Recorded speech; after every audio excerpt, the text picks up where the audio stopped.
The weird thing here isn't that Konami made a Famicom game starring a mobile Easter Island head statue. It's that this isn't even the first time that they've done it.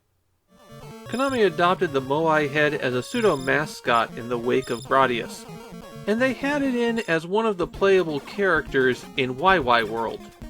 The Moai had to share the starring role in that game, but here's a game all of its own. And naturally, Konami, masters of action and squeezing every drop of performance out of the Famicom, decided to make their first puzzle game.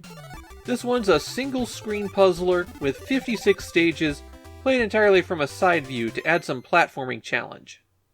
Moai-Kun is one of those puzzle games where everything is delineated into blocks, and most puzzles revolve around figuring out how to get everything into the correct spot.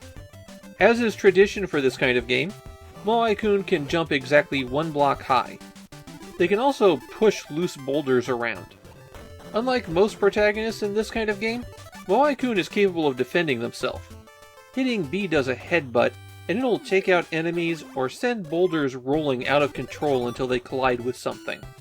It's also how you can smash bricks. You can only smash bricks that are left and right of you, not above and not below.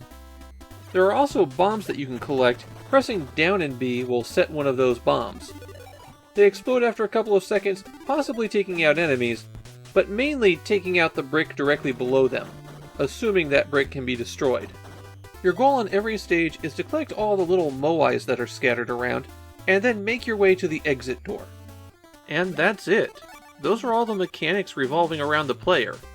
There's no power-ups or additional abilities that Moai-Kun gets.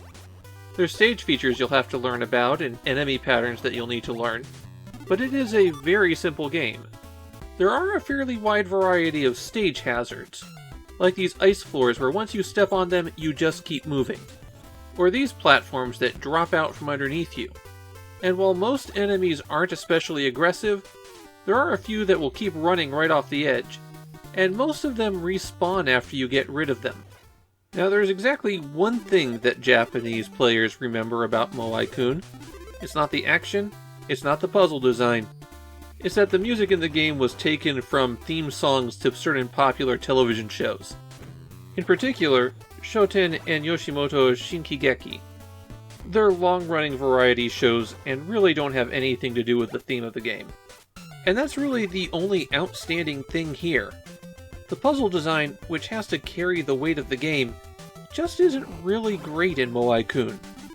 At the halfway point in the game, I shouldn't still be getting brain-dead puzzles that require no thought. The greatest challenge in solving these puzzles is the possibility of missing a jump.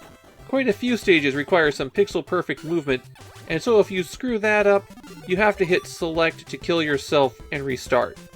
You get an additional life with every level you clear, and if you game over, then you can get a password. There's a new password every 4 stages. The big trick to 80% of the Moai-Kun puzzles is that the stage wraps. Go off the left-hand side and you reappear on the right. Keep that in mind and you can solve most puzzles pretty easily.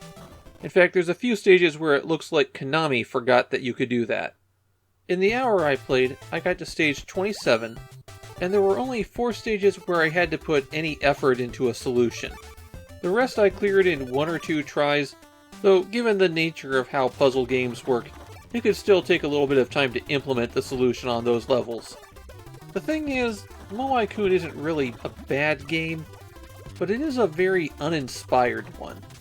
It feels like the result of somebody going, puzzle games are hot now, let's make a puzzle game, rather than somebody having a great idea for a puzzle game or having a lot of enthusiasm for the genre. The stages relying on the same few basic tricks over and over again doesn't help up the challenge either.